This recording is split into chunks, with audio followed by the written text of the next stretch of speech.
Okay, so there's a comment that I make in this episode, and I do want to apologize. I think I have to explain myself. I think this is the best way to explain it. There is, from what I have seen, Nas has been a great poet in the way that he writes his lyrics. He's also um, tried to start a conversation on multiple occasions of what hip hop should be and what we should focus on, and the pros and how to like get out of difficult situations and to do stuff like that. And so I have to say that these are partially my interpretations, and it's and people are like, well, that's the whole point of us listening. But there's something in which there's something in which when Nas creates these five albums, but Magic 2 personally, I haven't heard this kind of hunger from Nas in a while, but it's refreshing to hear his take on hip hop, but also the way he's able to do it when he talks about Christina and Blueface in his song "Chicken Fried for You, Jesus." Girl, you ain't staying true. When he talks about that situation that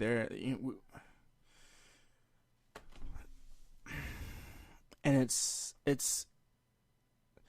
he talks about he's knows like Columbo, which I think is great. I think we're bringing Alonzo. It's a lot in this. It's a lot in here. He says he probably like I'm Tony in South Beach House.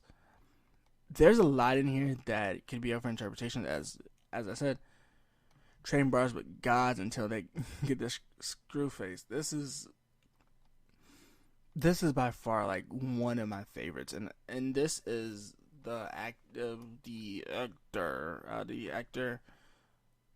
from Harlem and Jason. Isn't the album Jason lyrics? I think the actual album that this song is referring to is Jason's lyrics, but I'm not entirely sure. But anyway, I hope you enjoyed this episode as much as I did, because I enjoyed it, like breaking this down. I enjoyed talking about this Magic 2, giving my take on it, but also expressing the way that I feel that Nas has been able to create art with this kind of pattern that he's been doing with Hit Boy. So I want to give them both credit, and I hope you enjoyed this episode. Okay, so let's talk about this album by Nas, and this has been one of my biggest critiques, especially when it comes to a Nas album. I've always said that not necessarily that I didn't like the Nas album that he puts out, but I think Nas isn't great at picking beats. And I have to kind of rebut that statement, because with Magic 2, he did exactly what I thought he was going to do. And he kind of, for the better part of it, he did kind of make this album no skips. It's a great album. It has a few hits on this album, and this could literally be one of what he could have done with this album. And I have to state this before I get into this review. But what Nas could have possibly done with this album is make a hip hop record for the year, for decades. This is especially going to be played back in generations when this is played. This is for the most part. But before we get all into that, let me introduce you to where you are. This is the World. This is King CJ Music Podcast, where we talk everything music related, from backgrounds to music in general and music in itself. And we're working on like longer episodes at this very moment. But we talk about music and the culture that comes around it, and especially with Magic 2 by Nas. This is no exception. This right here is interesting, right? And this is interesting, and I'll explain why this is interesting. The reason that this song is created, this album is created, this album, he said he was releasing it, and I was worried, because I was like, this album, to stand a chance to the original Magic that he put out, would have to be amazing, not vocally, master wise, mixing, everything would have to be great for this album to touch Nas's original Magic. And I'll be the first one to admit I was worried. I was extremely worried since Magic came out in, we'll say roughly, Magic came out in what, 2021. So to get a Magic 2 years later is what I worried about, and so when he said we're getting a Magic 2, I was worried because he did say he had a 50 Cent feature on his album, and for the most part, I will say that I am skeptical when it comes to anything related to 50 Cent and in a verse, and I've seen a debate on if this album by Nas with this feature by 50 Cent was worth it. And I don't know. I think I'm still into that assumption that it could possibly be a great. It possibly could be one of the greatest albums we got this year. Does it have some hits? Yes, I do. I think it has some hits, but I don't necessarily know what I'm necessarily going to be worried about when this releases. I think because, and this is my assumption before this album dropped, is that this album is going to be his way of answering questions. And I think to some extent this is his way of answering questions about songs, and especially because this album is 2 minutes long. And we're going to assume that if we look at what song is going to get played the most, or what is the current most played song when we were releasing this album, I'm going to assume it's One Mic and One Gun by 21 Savage. And the reason I think that this is one of the songs I think is going to get played a lot more is because there's one line by 20 Savage, and it's in his first verse where he says, "I got King's disease, but I'm a knight," which makes me think that when he talks about it, he realizes that he's referencing that Nas has put 3 King diseases and 3 that series out, and so it's kind of in homage to it. And he says, when you turn a legend, there's no such thing as relevancy. And this is the thing. I think, especially for Nas, the whole debate has been Nas does not have. Debate why people say Nas isn't great is because they will say Nas does not have a classic album, and so this will be my biggest takeaway from it. Is I'm not entirely sure what we could argue, right? What a person would be able to argue for this explanation of Nas not having.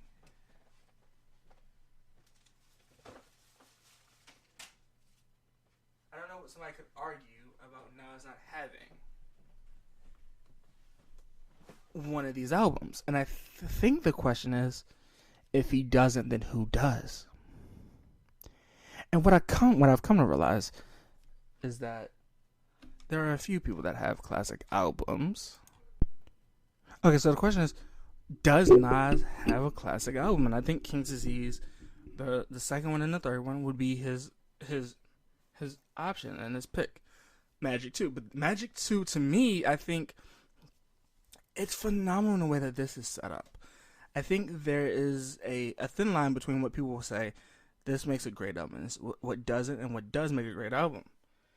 And I think this 21 Savage verse is something that I genuinely think will put this album over the top. I think that's part of the reason this album will be put over the top. But I also think, for example, Nas says in one of the best choruses for that same song, he goes, I opened a lane for my era. I'm goated, and they gave me the crown. Go with all the success and negative press. And it's weird to me, especially when we talk about this stance, because for years people have talked about Nas not being great sonically, and I don't know if that can be the case anymore. I think, and people in this assumption that Nas picks terrible beats, and I don't know, like that he opened up a new lane, especially with the way he dropped albums after albums, and he talks about that, and it's extremely it's it's by far one of the best ways I've seen Nas be creatively in the past few years. But this line, that line in particular of him saying he opened up a new lane, and I can't deny the idea that he did open up a new lane, especially creating this album and these in the King's Disease albums that he did in sequence, but also that Magic album that he did in sequence. I can't argue that he didn't create his own lane, right? And then we go into deeper with this, and he says they're saying black music is dying, and it's weird. It's extremely weird to me because, you know, hip hop is a form of music that is, by any standard, it's gonna be criticized because of topics that most people talk about in hip hop. And so when he puts out this album, it's both to be reflective of what the album could have been and what hip hop is. But he talks about this, and especially in Black Magic, where he just talks about it's not about like the BBLs, it's not about that, but it's a culture in itself. And I can't sit here and argue and say that hip hop, Miles Davis with the trumpet, I think, you know, we work our ways into this, but it's unique in itself, and to say that it's dying is hip hop is dying, and I think Nas has said this when he says that black music is dying, and I think he's referred to this before, and hip hop isn't, and I think he went and said hip hop isn't dead, and it was a diss to Lil Wayne, but it's not dying. I think it's this is my take on it. My take is hip hop isn't dying, but people are finding new things to relate to, and hip hop isn't necessarily changing with the times. And I'll talk about that in another episode. But hip hop is not informative. It's not what we originally wanted hip hop to be, and it's weird. He says, I'm saying they're wiping us out, but it's like he says, I do whatever is New York. I'm keeping it Queens. And I love that he's still repping Queens where he's from. I'm happy he's repping that. But that's like, it's very funny. He tells 21 Savage, "I'm going to stay here, and I'm gonna still make music for New Yorkers. I'm gonna make something that makes New York proud." And he was just saying that Kodak Black and 21 Savage make it big in the South, which I think is great, right? Because he also says, I did my tour with Wu-Tang. I came back and changed and set a pace.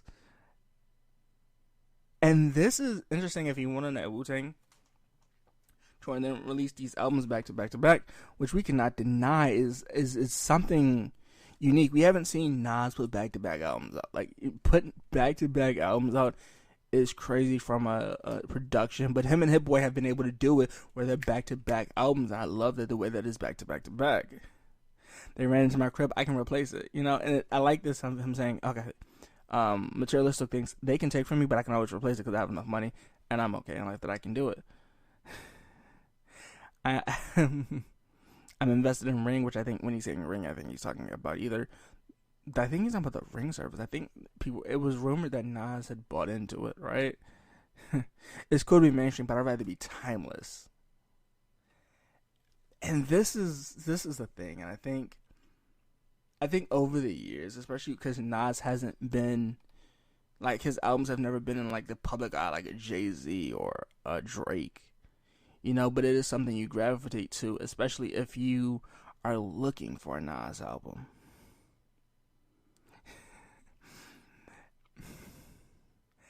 It's refreshing to hear, especially new topics. He said this is a conversation.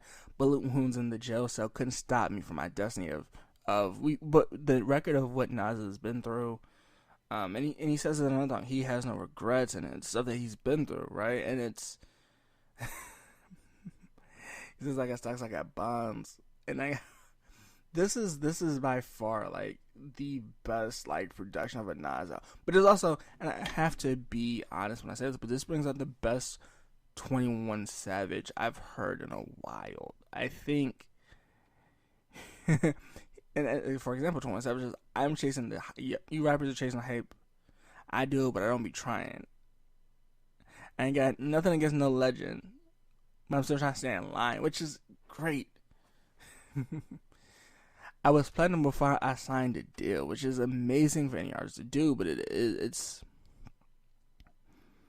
I don't know, it's amazing to hear. He says, and Nas says, it's two kings and we're sending the culture love, and it's poetic because it's this idea of Nas being like, I'm not gonna turn my back on the culture, but I'm gonna just release more music for the culture, and I think that's something everyone was waiting for it to be released, and so when we got it, no one could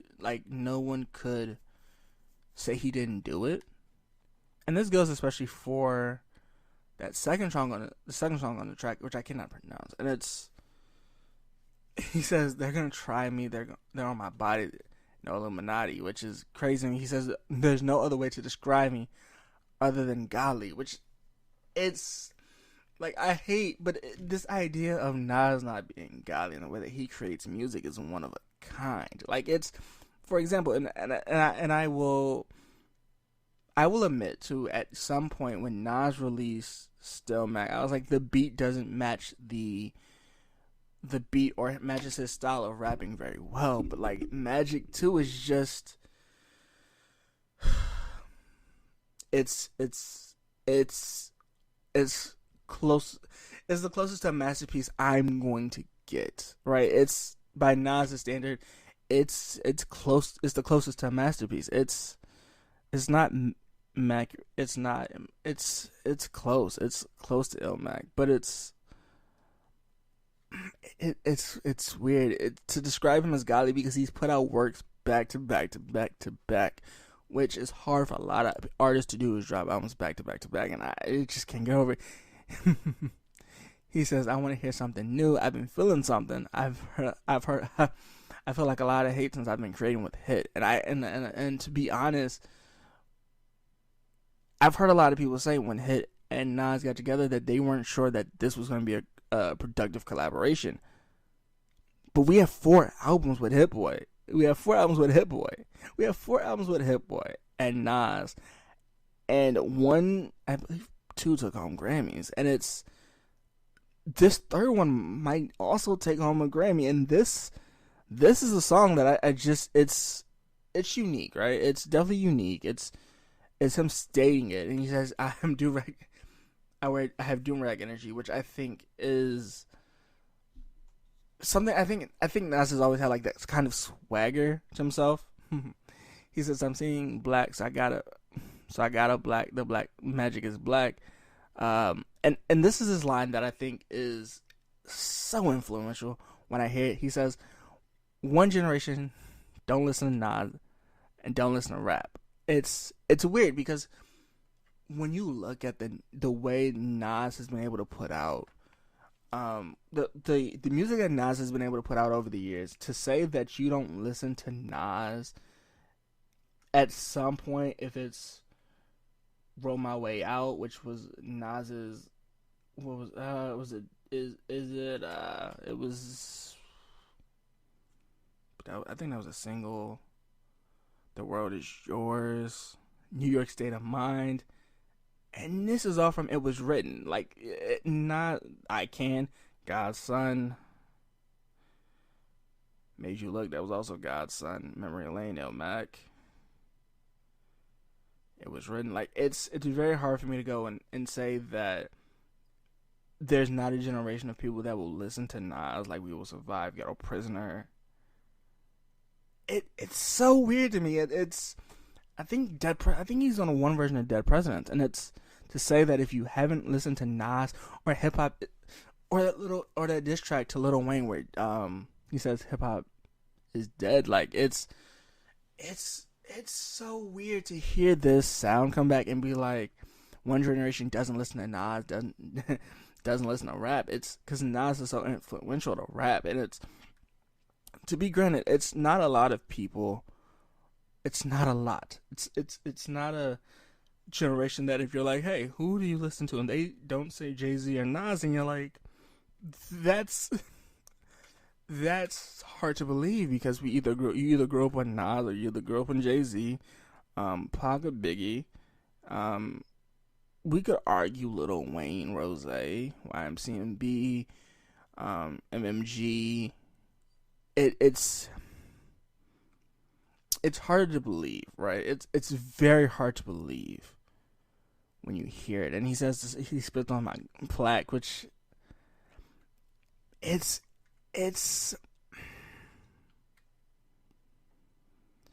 he says I spit like Puff and Mace for real because I got the budget, and I'm pretty sure Hit Boy is making good, like taking a good bit of that budget because the drums and the bass sound good. And he says and Hit Boy's on the bump, Hit Boy's on the drums and the bass. It's and he says no one's jumping on stage, and I don't, and I mean this, and I don't mean this in a bad way, but I've never seen like Nas fans, me included. I haven't seen Nas fans go, "Hey, we're gonna just jump on the stage to be around with Nas. We're gonna respect him for the craft that he made and sing along," which is it's hugely different from what we're seeing today. But it also he brings a good point into the second verse where in the song where he talks about it and he just goes, "Y'all should be ashamed of your list." A plus, which I think is funny, and I think he's talking about these lists where rappers are in their top 10, and it's been a lot of weird rappers, especially in people's top 10s, and I don't know why they went public with it, but it's a lot of weird reasons. It's a lot of top. It's a lot of me probably included, but there's a lot of people with lists that are like top. It's your top 10 are these people. Where am I in these? It's suspicious. He says y'all are moving brainless, anything to be famous, which I don't know if this is a line for TikTokers or I don't mean to sound like a hater, but it is, it's a question. Like famous on TikTok, like people used to always say. So it's interesting. He says I'm a musician, and if you should listen, it's never the same tricks. And it's true. He never talks about the same stuff on different albums. He just doesn't. He doesn't talk about the same stuff on the same album. He doesn't on every album. It's something different. It's a different story, and you definitely should. I think if this is your first time listening to Nas, I would definitely say listen to Illmac. I'd say listen to Still Mac. I would say visit Nas's catalog because it's definitely one of a kind. He says in 2020 we did the first one, and we're on a 5 album run. Thank you, Hit Boy. Look, Hit Boy, this is my this is my thank you because I've never heard Nas as hungry as he is, and it's true. It's a 5 album run, and most of these albums are top tier albums, especially of the year. These are albums that, especially for hip hop or something, that is it's a great. They're all. Granted, they're all blessed because they don't have like a repetitive 808, which I love Nas rapping on. It's great. It's you can see him almost trying to like adapt to it, and it's great through these 5 albums. He says not a curse, it's a blessed one, and they are all blessed. And I want to make sure I said it's all clear. He says, "Bless all the rappers we lost," which we did lose a lot. Between this album being created and a lot of before and like and King's Disease 3, we've lost a lot of rappers, and it's crazy to me. He says, I'm hoping they rest up, back to my roots like Questlove. Questlove. He says back to my roots, and the only thing I can think of, and this is where my mind goes every time I hear it. He says Questlove, and the first thing that comes to my mind is Questlove, the roots being the original root. He says back to my roots like Questlove, and Questlove and Black Thought, which I think they're icons in themselves. I think there's no Questlove's ability to dig down and find like a something for Black Thought to rap on and just enjoy themselves is one of a kind. Their wordplay is one of a kind. Still avoiding the extras. What did they say today? I came from the carry. I came from the carry crates to change various estates, and I think this is true. He did change various estates and how we see rap, and it's one of a kind. For 40, and we're still fighting to the. He's been playing for 400, and we're still fighting. We're still fighting today just to make like $400 and just try to make a living, which is amazing to me that this, like the way that this is dropped, I think is one of a kind.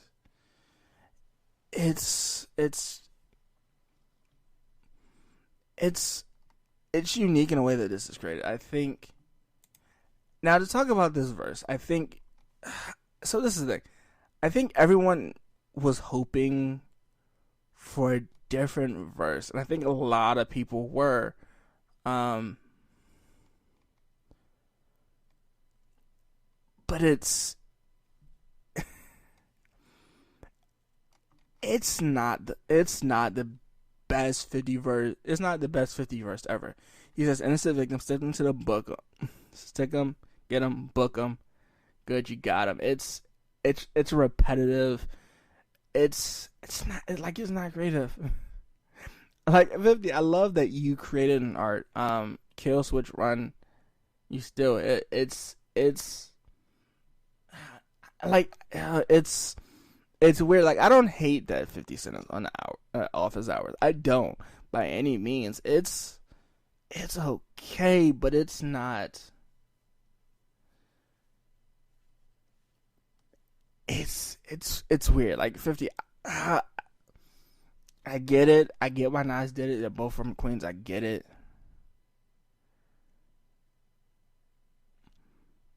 He says, and Nas says they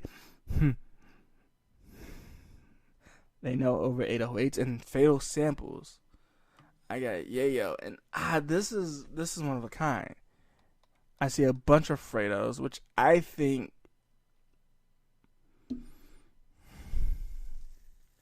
I might put my next album out on G Unit, which is, I don't know if he's hinting that he's leaving his label, right? Or is he saying, this is my whole question of him, if Nas saying that he might put his next album out on G Unit. I'm not entirely sure, unless that was 50's bar, but because I know. I'm not, but it seems like it's coming from my Nas bar. Hey, yo, 50, I might put my next album out on G Unit. I don't know. This line has confused me for a little bit because I'm not sure if he's talking about when G Unit was created, which, if that's the case, I can understand. If he's talking about G Unit, we'll say 2002 is when G Unit was created. Unless he's leaving his contract and joining G Unit Records. And I didn't know G Unit Records was still around because that was founded in 2003. So he said, hey, I'm going to put it out on G Unit. If this is G Unit Records, I think this is great. If he's going to be on a G Unit album, I'm not sure. I would. Oh, this is controversial to me because I don't know. Like I think it's an okay verse. It's not by any means the greatest verse. But it is like it's very unique in a way that it's set up. Now, people are gonna ask me, where do I rate this? I think, okay, so me, I kind of rank this I rank this a 10 out of 10 because there isn't any skips. The material doesn't change, and Pistol on your album cover is one of my favorites from this album. It's unique in a way that it's set up. It's unique in a way that it flows. It's all I kind of really wanted from he shouts out Rakim. He says Nate Dogg, Dr. Dre on a track, which I think is great. He also talks about Pac, which I think, and him being able to share that moment with Pac, I think that goes extremely far.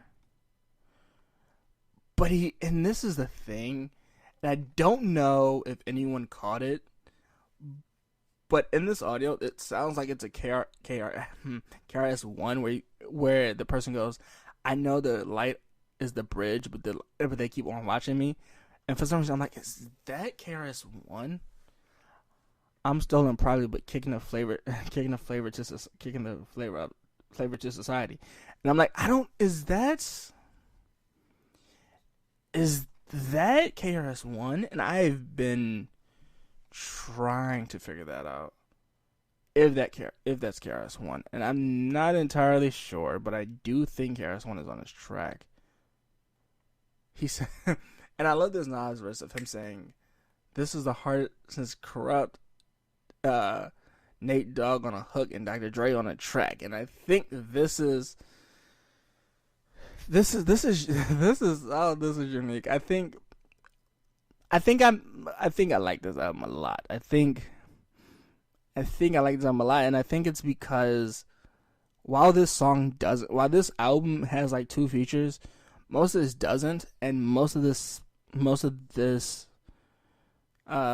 sounds like poetry, and I like the way that it's set up. He says we've been pushing forward 187 rappers, and Nas, I'm a poet. I think that's ironic. People have been calling him a poet for years. I'm happy Tupac got free. May he rest in peace. He's been a warrior all these days, which is a line for Pac, and I think it's weird because it's been rumored that he had like a deep connection with Pac, and to hear him talk about it and just say I'm happy he's free, it's a deep line to me, and I think it is to some extent. He's saying may he rest in peace, which I think Pac was a poet at heart, and I think Nas is a poet at heart, and I think that's why I follow the stanza of, I like these 2 artists. Like, if you ask me who am I going with, I'm going with Pac, and I'm going with Nas. And so with them being poets, and him years later still showing like homage to Pac is something that I love it every time I hear it. It's unique in a way that I always hear it. He says time moves faster the more you get up there in age, and it's to an extent it is, this idea that people used to say that the older you get, the less time you have left to live it's a common saying, but to some extent it has some truth to it, and I think it's unique. It's very unique, right? It's crazy. He says, in other news, I'm a G to the grave, which there's no denying that he is, because there has been on record that he has been able. There has been a record with what Nas has done. There's a record of what Nas has done, and it's great. And to reminisce on what I love about it, it's this story he tells about Pac. He just says, I remember I put Pac on the Henny in Howard University, at Howard's homecoming in DC, and go Howard University. But it is, it's to hear these stories about Pac, especially later on in life. This is weird. And so we talked about, there have always been debates about this, and I think that's something to like keep people in mind, that hey, we can still remember Pac, and at the same time, he says that we walk in a.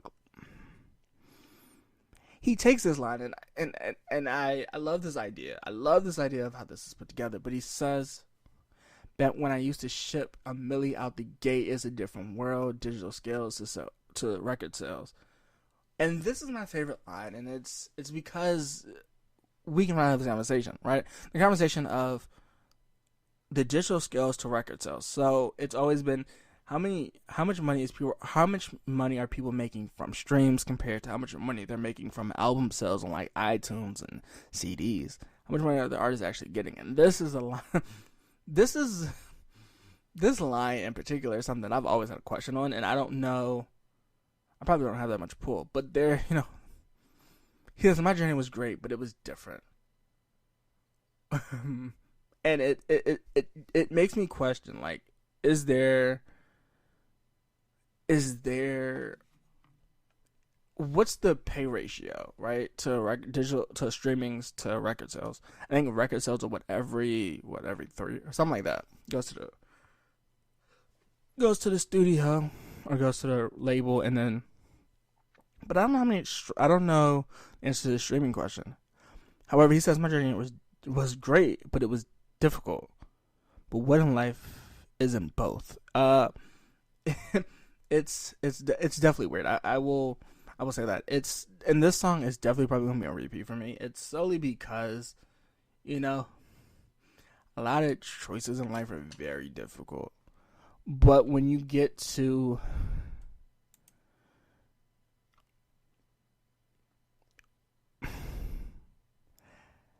when you get to places, and especially when you're looking at these dreams, it's definitely hard to look at them and go, this is definitely unique in a way that it's definitely unique. It's not something we've ever heard from Nas before, so to hear it, it's so unique.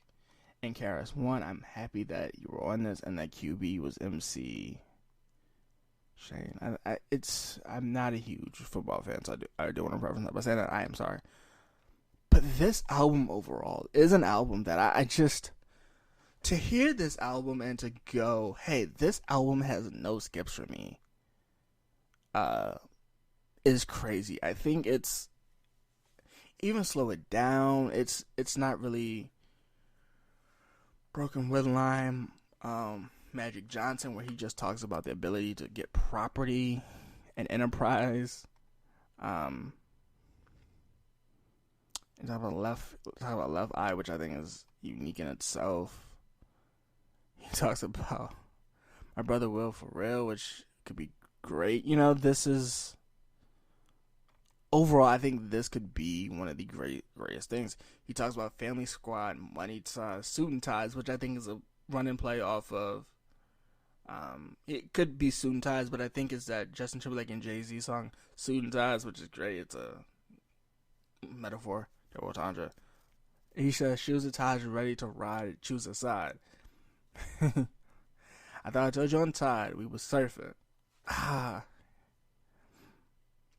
And I'm down for my bros. And he says Free C Murder, which I think, I don't know, I do think it's definitely weird to look at these. It's so weird to look at these down this road and go, people are still trying to get C Murder out, which I'm not saying I'm for or against, but it is like, to hear that people are still calling for Free C Murder is crazy. It's crazy to look at. It's unique to hear about it, but it's just, I'm on my Magic Johnson, I'm on my enterprising, which I think is great. I think Nas should be trying to enterprise. I think that's great. I stood on stage, straight on occasion. It's Ray and Ghost, which I think is from 50 Cent's. No, like, I know these are real life people that hung out. I think these are people that hung out with Nas. But in 50 Cent's show, I think that's what he's referring to. It's the House of Blues. It's, to hear it, I keep it ghetto like the hood before it getting gentrified. It's, I don't know, it's definitely, we're getting to hear this Nas, and I gave out rollies and ranges for the baddies, which he's just talking about girls, and I think that to some extent, like, we've seen that he's matured over time, and this album, The Magic Johnson, is just a part of that. we hear it in office hours by 50 Cent. But I don't know. I think if you ask me, what are my top 3 or 4 from this album, I think I'm gonna be stuck. I think I'm gonna be stuck, and I think this is solely because the second song on the album, I think I do prefer that second song a lot. Booking with Buying is another. This is all it really means would be a third. Black Magic would be a fourth. But I don't know. I don't know. Number 6 would be great. I think it's. I don't know. My second one would be Pistol on your album cover, and him just saying that pistols. I can put pistols on my album covers too, and it will sell. I think. As I said, I don't know. Office Hours is good. I think it is one of the like it builds up for the rest of the album, but I don't know. I don't know if 50 Cent was needed to like boost this album. I think this album would have been boosted either way, but I do know with 50 Cent being a feature, it did get more commercial play, which I do think is great to promote this album from Nas and to make it go like double platinum, which I think it's whatever this album gets, it's gonna be because of the way that he put his album together. And I think Hit Boy did a fabulous job of doing that. But I think at the same time, One Mic and One Gun, it's definitely in my top 8. It's definitely in my top 8. It's definitely in my top 8, but I don't know if it's in my top 1. It's because we get to hear 21 Savage kind of mature in his music and hang out with a legend like Nas, and you have to put your best foot forward. And I think if I could hear this from a normal 21 Savage, it'd be great. But it's to hear it on Nas's album, I think you. And this is my thing. My thing is, especially if you're on a Nas's album, you kind of have to outshine Nas, which is hard to do. And I think 50 Cent and 21 Savage proved it. But at the same time, I can't sit here and say that this album isn't one of the best Nas's albums I've ever heard from Nas in a while, really. And I think it's because we've heard these King Disease albums and his first Magic, and they were great. And Hit Boy apparently worked on all of them, right, on his recent projects. And I'm happy he's letting someone help him pick out these beats for these albums, because these albums are sounding great. They're not 808 heavy. You get to hear Nas being that, or they're not very loud 808s, and that's all I could truly want from a Nas album. So to hear this from a Nas album that I think, I don't know, I do like this album. I genuinely like. I think this album is a 9 or 10 out of 10, and I'm not entirely sure where I'm gonna put this. Right, like I'm looking at it. It sounds great. I don't think the features outshine him by any means, but it is. Oh, it's almost perfect. It's definitely one of the albums that I think is one of Nas's best albums. I'm not gonna lie to you. I think this is look, and I don't mean this in any negative light, but Nas, please let Hit Boy help you with your albums, because this. A producer, a beat maker, and Nas put together like Hit Boy, I think you cannot fail. I think this you're making a strong point of why you're definitely top 10, top 5, top 10 in the music industry. And if this is what you're gonna hold and put your legacy to, I think this is the best way to go. Now, Nas, you don't have to listen to me, and people don't have to listen to me, but I really want to know what people's opinions are on this. Do you like Magic 2? If you don't like Magic 2, why? Is the 50 Cent feature, do you think the 50 Cent feature is good? If you don't, let's talk about it. I really do have questions for this album in particular, because I do think this album is one of like his best albums, but I don't know if it's a 9 or a 10. I think this is roughly how you view Nas, how you view the 808. Because these samples, by all means, are great. I'm not going to say these samples are terrible. They are great samples. But it's just, how do you guys see them? How does my audience see these? How do you see these? How do you see these albums? I think I like these albums, but I'm not sure how other people will receive these albums, and I don't know. So these are gonna be like almost my longer episodes. So I'm just curious, would y'all like these longer episodes? Because I do think these longer episodes are very informative, and I think these albums, especially when I recover them, they're a lot of fun to cover. But I don't want to. I don't know. It's weird. I think this album is definitely something that I don't. This album this album I do seriously enjoy. So this will be fun to talk about. If anyone has any questions, for the Royalist King CJ podcast, all that is in the description. We have 2 emails that you can contact us on. The Royalist King CJ Music Podcast, which I think is great to listen to. That email will be in the description, but also another email for the business. They're both emails that work directly towards the business. One goes strictly to the channel, and the other one goes strictly through the people. So, with that being said, I hope you enjoyed this episode, and if you didn't, I'm sorry, but this is an album that I enjoy. And I think, and when I'm broke, I believe he's an actor. I'm not gonna lie. I think he's an actor, and I think I butchered that name. I think he's an actor, but I don't remember what he acted in. If I'm being completely honest, I'm not sure. And surely, I'm not sure what he acted in. But he also, I think Cool Rap G is something I think he should have. I think he needed to drop. Like it's